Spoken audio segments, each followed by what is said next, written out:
Hello and welcome to Alvarian Legends, the epic high fantasy channel where we together discuss all things wondrous and magical about the mystical world of Alvaria.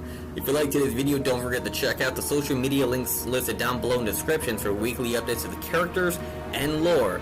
And most importantly of all, don't forget to enjoy the show. My name is Loremaster Sire. Please sit back and relax while we discuss today's topic. For today's journey, we'll need to take a step back in time, before the rise of the Shimmering Vanguard and all its faithful flock, even before anyone within Alvaria could possibly begin to understand what the gods above and below were truly capable of. At the height of the fabled kingdom of Valanor's power, all peoples and cultures across the central kingdoms paid homage to the glorious shining jewel that was the pride of all mankind and its fearsome, mysterious, and vexing Red Queen, Targarin Alessandra. The vibrant ruler nearly matched all of her land's enchanting beauty, mystery, and elegance in nearly every facet of her very being. Yet within a wavering spirit, calamity did lie.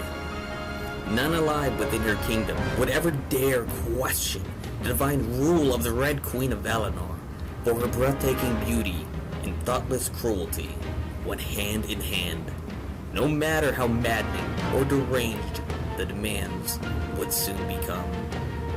When the temples and statues of the Seven Lights of Zyria, beloved gardeners of Athelia, even that of the merciful Father and Blessed Mother, were defaced and replaced with the idols of the Red Queen in triumphant mockery of the gods, willfully spitting in the face of the miraculous conception that was their glorious homeland of Valanor, to give praise, glory, and divine worship to Targarin Alessandra and her alone. Amongst the height of the Mad Queen's war against the heavens, a grand cathedral, grander than even that of the Grand Mausoleum of Astera, had been constructed to rival that of the goddess's beauty and majesty. A horrid, sacred place in which the elite of Valanoran society paid homage and respect to both one another and, above all else, the Red Queen with her maddening pursuits.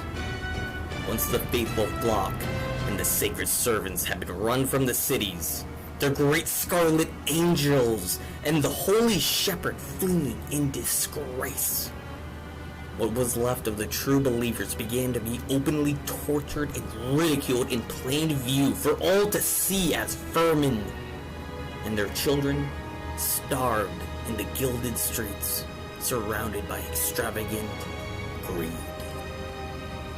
Though the most grievous of all transgressions remained hidden to her mind, the blinding ignorance of Targarin Alessandra would finally bring upon the wrath of the disgrace to all the arrogant, pompous, and deceiving betrayers.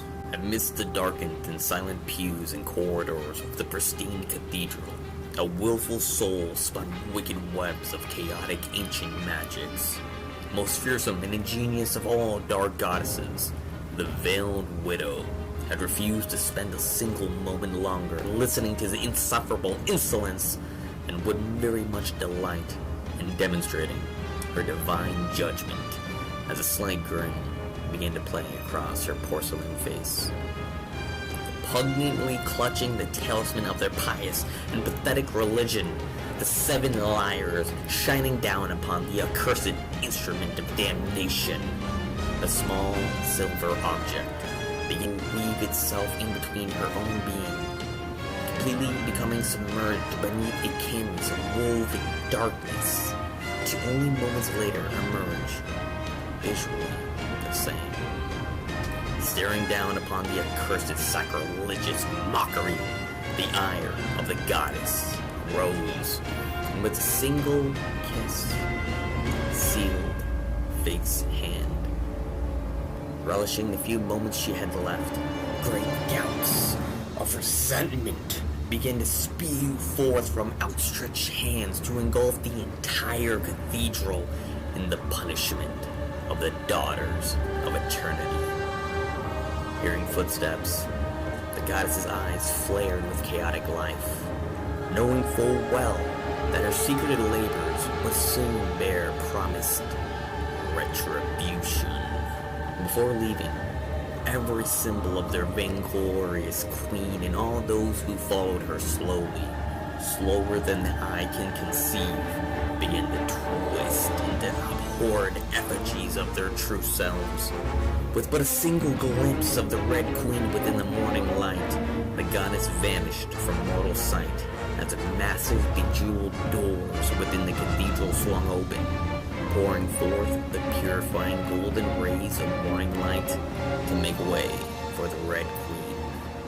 The thousands of mass-goers were none the wiser as they knelt for morning prayer, asking half-heartedly for forgiveness for only slight transgressions openly, while secretly indulging in innumerable atrocities against one another, all the while the veiled goddess watched in gleeful anticipation for her crowning moment of victory. Once Targarin Alessandra took her place before the masses, portraying herself always as the very embodiment of Valanor itself, while cupping the sacred talisman, a wicked smile began to play across the goddess's face. Watching in gleeful contempt, the arrogant woman brought the judgment of her infant to her profane lips, passed it to another witless, insufferable soul. The process repeated, down to the very last.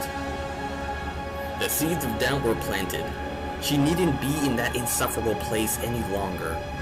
The sacrilegious plan had already been set in motion, and nothing now might challenge it. Challenge her. For all the misgivings, for all the moments of doubt, seeing the queen receive her just rewards brought what was once thought an impossibility to light. The fate of kingdoms would now rest solely upon those worthy of being called champions of the people. Either to punish or teach a harsh lesson, one could only guess, for the ways of gods are fickle and mysterious. More so, a goddess of dark magic. I can say, as a well-traveled and versed Loremaster of Alberia, who's seen more than his fair share of tragedy and atrocity, this very legend has haunted me, as it has haunted everyone unfortunate enough to know of it. Who would like to hope beyond belief, that most of this tale is purely fiction, and the ravaging plague known as the Great Death, merely a deathly conjuring upon nature's own behalf. But we're no grand fools as to believe such tall tales, are we? I hope you all have an amazing day, night, whatever time it is you're watching this video. Thanks for joining in the discussion today, talking about the fantastic world of Alberia. You've all been amazing. I've been your honored host, Loremaster Sire. If you like today's video and want to become a legendary liege, lord, or lady of the shadowy and timeless realms yourself, don't forget to like, comment, and subscribe. Every little bit is appreciated. If you'd like to follow the social media pages, their links will be available in the description below. Please join me in the next video where we speak further about this rich and amazing fantasy world, its intriguing lore, and so much more.